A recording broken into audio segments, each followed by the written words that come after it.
नमस्कार दोस्तों, बहुत बड़ी खबर जो आप बार बार बोल रहे थे मोदी जी को, इन इलीगल्स को उठाकर समंदर में फेंक दो। ये आप लोग बोल रहे थे, मैं भी बोल रहा था कि जब ये लोग यहाँ पर आते हैं सिर्फ इसलिए कि गजबे हिंद करना है, उठाकर बाहर फेंको सालों को। हुआ कि ये आपकी मांग थी और कल मोदी जी ने आपकी बात सुन ली। लिटरली 43 रोहिंग्यास जो इलीगली भारत में आए थे रेफ्यूजी बनकर, उनको इंटरनेशनल समुद्र में, वाटर में फेंक दिया है। लिटरली ना बच्चों की परवाह करी, ना लेडीज की, ना मर्दों की। और ये सारे लोग रोना लग गए हैं अभी कि भाई ये तो बच्चों को फेंक दिया, समुद्र में फेंक दिया। किया क्या हमने, ये पूरी बात बताऊंगा अगर ये सच है, क्योंकि मल्टीपल लेवल्स पर इसे कवर किया जा रहा है। बात करनी जरूरी है कि मोदी जी ने क्या बोला, get out of here and swim home. देखिए, हम थोड़े जो हिंदू लोग हैं ना, सनातनी हैं, मोदी जी हैं, थोड़े सॉफ्ट भी होते हैं। हमने क्या किया, इनको पहले समुद्र के पास लेकर गए, बॉर्डर के ऊपर, वहां पे फेंक दिया। उनको बोला वो रहा तुम्हारा घर, 800 मीटर दूर है। लेकिन हमने दया भी करी, इनको लाइफ जैकेट डालकर भेजा है ताकि ये डूब कर मर ना जाए। तैरते रहेंगे और ये अपने घर पहुंच जाएंगे। दोस्तों, ये स्टोरी है इलीगल कॉकरोचेस की, जो भारत में आए हमें धोखा देकर और उसके बाद यहां पर आकर विक्टिम बन जाते हैं कि हमें तो वहां पे मारा जा रहा है, और लिब्रांडो इनके पूरा इकोसिस्टम इनके फेवर में खड़ा हो जाता है। लेकिन हमने क्या किया, जो ये 43 रोहिंग्यास मुस्लिम्स इलीगली रह रहे थे दिल्ली के अंदर, उन्हें पहले पकड़ा गया इंडियन अथॉरिटीज की तरफ से। उसके बाद मैरीटाइम बॉर्डर के पास, म्यांमार के पास लेकर गए उनको और लाइफ जैकेट डालकर फेंक दिया वहां पर, घर जाओ, स्विम होम। कोई यूनाइटेड नेशंस का ड्रामा नहीं, कोई एनडीटीवी में ये बरखा तैनॉल कोई आकर रो रो कर स्टोरीज दिखा रहे हैं लोगों की, कुछ भी नहीं। Simple message, this is Bharat, not a refugee camp. Finally हमने ये काम करना शुरू कर दिया। और अगर ये सच है, I would say very well done Modi ji, and this should be our new model also. दोस्तों, खुशखबरी एक और भी है कि सुप्रीम कोर्ट ऑफ इंडिया, जहां पर बेंच में 3 ये बिके हुए जजेस बैठे थे, उन्होंने लिब्रांडो के जो लॉयर्स है प्रशांत भूषण और कोलिन गोंसाल्विस, वो गए थे सुप्रीम कोर्ट के अंदर कि भाई right to live in India हर एक सिटीजन को मिलना चाहिए। सुप्रीम कोर्ट ने क्या बोला, foreigners will be dealt under foreigners act, not under Indians act. Bomb blast कर दिया सुप्रीम कोर्ट ने। कोई स्टे के ऊपर डिपोर्टेशन जो है, जो डिपोर्ट कर रहे हैं हम लोग, उसके ऊपर कोई स्टे ऑर्डर नहीं, कोई सॉफ्ट कॉर्नर नहीं, कोई नॉनसेंस नहीं, इवन सुप्रीम कोर्ट के अंदर। ये कैसे हो गया जीवा, इसका भी आपको मैं खुलासा ऑलरेडी पहले कर चुका हूं कि मोदी जी ने क्या किया था सुप्रीम कोर्ट के खिलाफ। हमने बार बार, कभी वाइस प्रेसिडेंट धनखड़ जी की तरफ से, कभी हमारी जो वीडियोस हैं, कभी मीडिया में, ऑलरेडी इतनी ज़्यादा गालियां सुप्रीम कोर्ट को ओपनली पढ़नी शुरू हो गई कि अब सुप्रीम कोर्ट ने बोल दिया हम इंटरफेयर नहीं करेंगे, वरना हमारी तो जो दुकानदारी है वो बंद हो जाएगी। और कई बार भगवान भी हमारे कंट्री के ऊपर दया करता है। जो ये नोटों के गड्डियां मिली हैं एक सुप्रीम कोर्ट के या एक हाई कोर्ट के दल्ले के घर में, मैं दल्ला ही बोलूँगा इनको क्योंकि दल्ले ही पैसे कमाते हैं इस तरह से, उसके बाद ये बिल्कुल बेनकाब हो गए। लेकिन हमारे यहाँ पे जो लिब्रांडो है, यही प्रशांत भूषण जैसे, उन्होंने बोला कि भाई सुप्रीम कोर्ट में कि रोहिंग्यास जो है इनके साथ जेनोसाइड हो रहा है म्यांमार के अंदर, ये विक्टिम है। इनके पास यूनाइटेड नेशंस का जो ह्यूमन राइट काउंसिल का एक रेफ्यूजी कार्ड होता है वो इनके पास है, इनको आप डिपोर्ट नहीं कर सकते।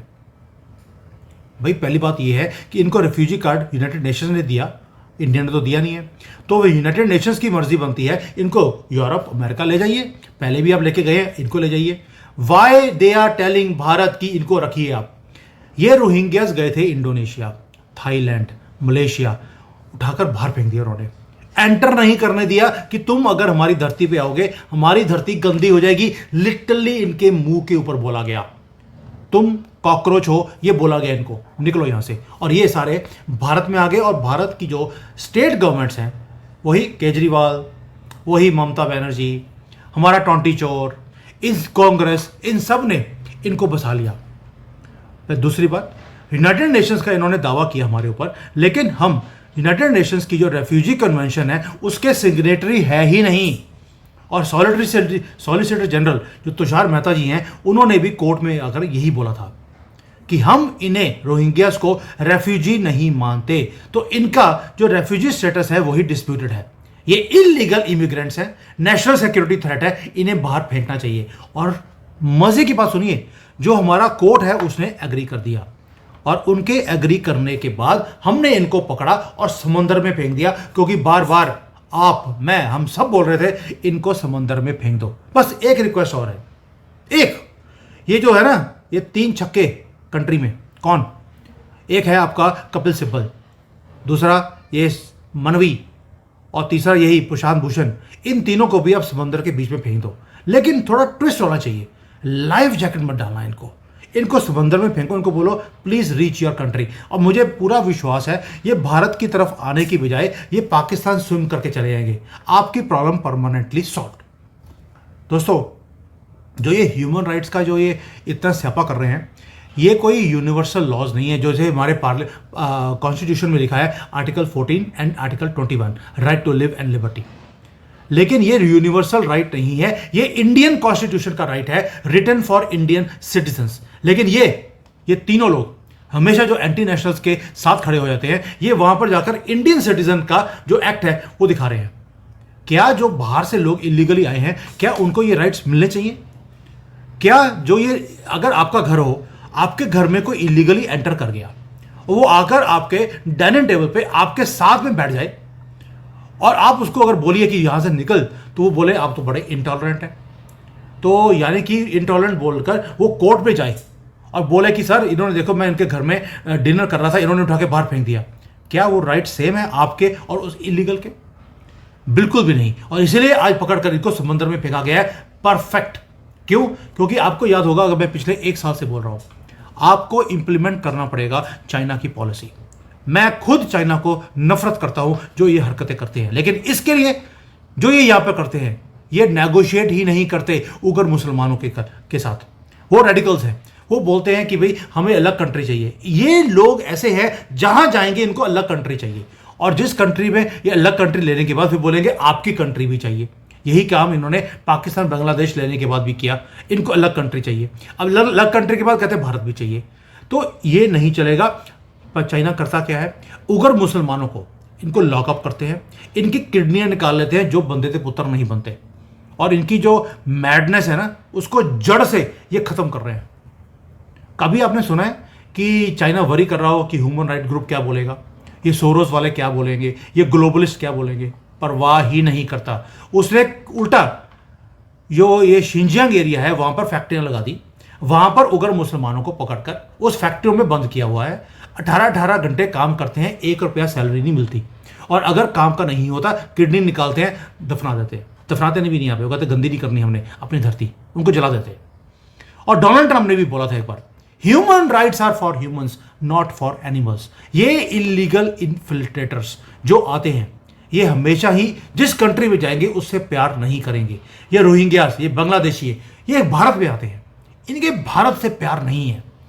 वो चाहते हैं कि जो उनकी पागलों वाली आइडियोलॉजी है उसको स्प्रेड करना है, लेकिन साथ में रोएंगे भी विक्टिम बनकर। मैं आपसे पूछता हूं, क्या ये ह्यूमन राइट्स डिजर्व करते हैं? भाई, आपने पाकिस्तान का ये युद्ध हुआ हमारा, उसमें पाकिस्तानियों को हमने डिपोर्ट कर दिया। वो पाकिस्तानी है जो भारत में बैठकर पाकिस्तान का झंडा फैलाते हैं ऐसे, लेकिन जब उनको डिपोर्ट किया गया तो रो रहे थे वो बॉर्डर के ऊपर कि प्लीज हमें पाकिस्तान में मत भेजिए। इनको प्यार चाहिए पाकिस्तान के साथ, खाएंगे यहां पर, गुणगान उनके करेंगे, और जब उसी कंट्री में वापस भेजा है नहीं गए। क्यों? उन्हें मालूम है कि वो यहां पर एक एजेंडा के थ्रू यहां रहते हैं। ये लाखों लेडीज जिन्होंने मैरिज करी पाकिस्तान में, वो एजेंडा था कि हमने गजबे हिंद करना है। जब इनको लगा कि इनका सपना गजबे हिंद का टूट रहा है, रो रहे थे। वापस जाने के लिए नहीं रोए, वो गजवा हिंद पूरा नहीं हुआ उसके कारण रो रहे हैं। और हमारे लिब्रांडो और हमारे कोर्ट्स, ये सारे जो मीडिया वाले हैं, वहाँ जाकर so called human rights activist, वो वहाँ जाकर इंटरव्यू ले रहे हैं। आपको कैसा लग रहा है? आपको 40 साल के बाद यहाँ से धक्के मारकर बाहर निकाल दिया गया। आपको नहीं लगता कि मोदी जी ने गलत काम किया? मैं आपसे पूछता हूँ, क्या जो पाकिस्तानियों के साथ किया, निकलो दफा हो यहाँ से।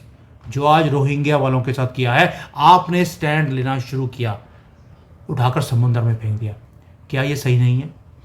एंड जो ये यूनाइटेड नेशंस के फ्लैग्स, ये लिब्रांडो जो बड़े बड़े स्लोगन लेके खड़े हो जाते हैं, क्या अब इनको भी पकड़कर बाहर नहीं फेंकना चाहिए? बरखा दत्त अभी भी, पहले उसने अंबाला में जाकर उसने कोऑर्डिनेट्स दिए कि कब कब हमारी फ्लाइट्स उड़ रही हैं, उसके बाद कश्मीर में जाकर उसने ये काम करना शुरू कर दिया।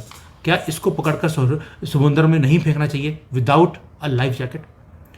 दोस्तों, पहली बात यह है कि जो रोहिंग्यास को प्यार करते हैं, मैं बार बार बोलता हूं, बांग्लादेशियों से जिसको प्यार है पकड़ के बाहर फेंको इनको। प्लीज टेक देम होम, जाओ यहां से।